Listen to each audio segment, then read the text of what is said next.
Добро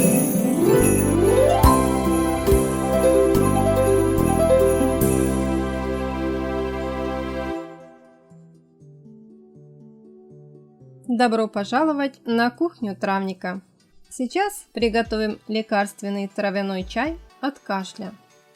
Этот целебный напиток будем готовить из 5 лекарственных трав, которые очень полезны при заболеваниях органов дыхания. Это солодка голая, алтей лекарственный, таволга вязолистная, анис обыкновенный и лаванда узколистная.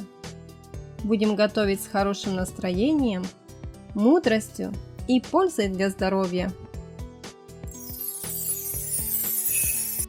Солодка голая с давних времен применяется при кашле и других заболеваниях верхних дыхательных путей. Хорошо снимает различные воспаления в горле, бронхах и легких. Препараты корня солодки оказывают мягкое, отхаркивающее действие, уменьшают вязкость мокроты, облегчают откашливание. Применять солодку полезно как при сухом, так и при мокром кашле. Она улучшает работу иммунной системы, помогает при спазмах и воспалениях.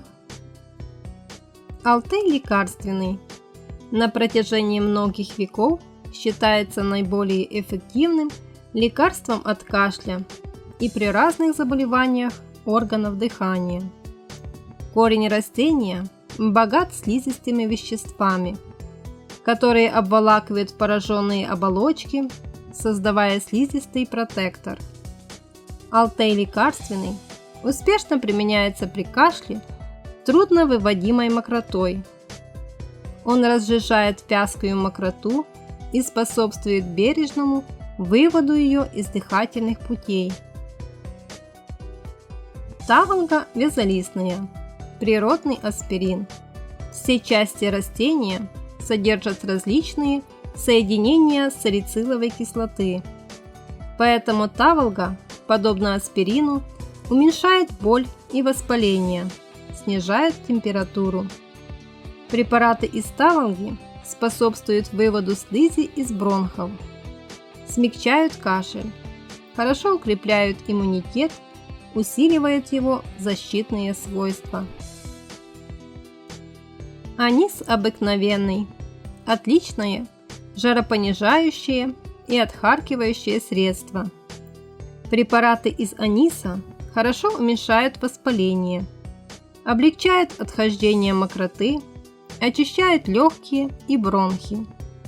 Анис – хороший помощник при охрыплости и потере голоса, полезен при ангине и других воспалениях горла. Лаванда узколистная полезна при многих нарушениях в организме. Полезна она и при кашле. Чай из лаванды способствует отхождению мокроты, уменьшает воспаление, смягчает сильные приступы кашля во время гриппа. Настоем из лаванды хорошо полоскать горло, а ингаляции с лавандовым маслом полезны для профилактики и лечения ларингита, бронхита, ринита и кашля.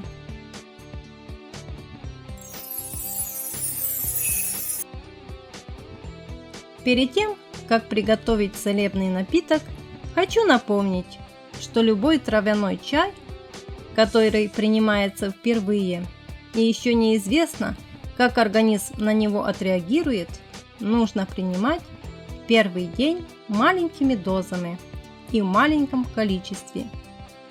Если нет индивидуальной непереносимости, дозу постепенно увеличить до рекомендованной. Целебный чай будем готовить двумя способами: обычным, как водный настой в термосе, и ускоренным, из порошка трав.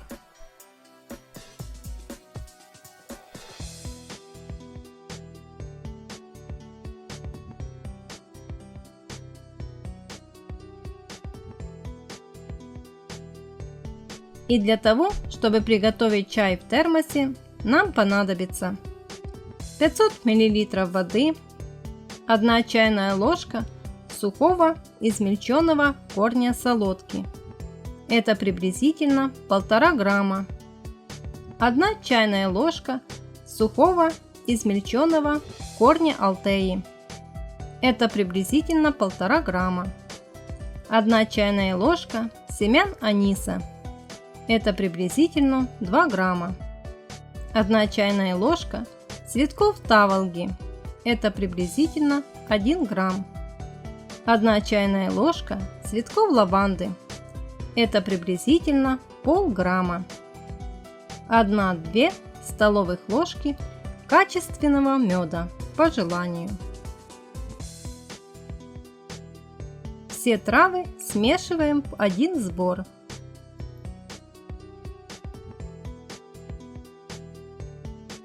Высыпаем в термос смесь из трав и заливаем кипятком.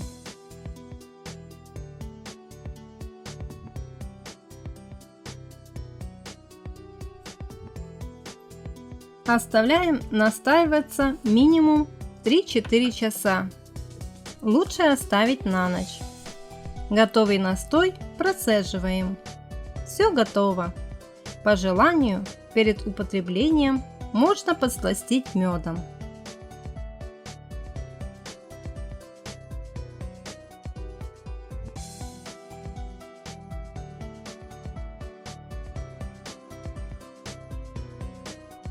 Для того, чтобы приготовить чай быстрым способом, нам понадобится 500 мл воды, пол чайной ложки измельченного в порошок корня солодки. Это приблизительно 1 грамм. Пол чайной ложки измельченного в порошок корня алтея. Это приблизительно 1 грамм. Пол чайной ложки измельченных в порошок семян аниса. Это приблизительно 1 грамм. Пол чайной ложки измельченных в порошок цветков таволги. Это приблизительно 1 грамм. Пол чайной ложки измельченных в порошок цветков лаванды. Это приблизительно 1 грамм. 1-2 столовых ложки качественного меда по желанию. Все травы смешиваем в один сбор.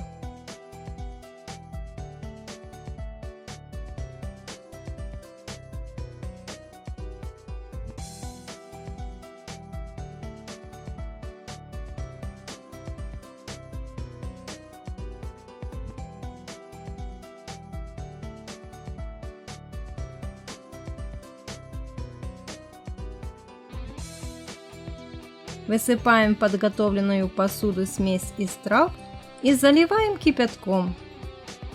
Оставляем настаиваться минут 15-20. Хорошо процеживаем. По желанию, перед употреблением можно подсластить медом.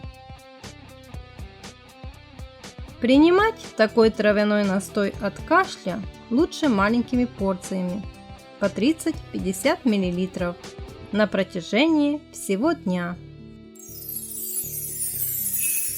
Однажды у одного мудреца спросили, как можно распознать хорошего человека.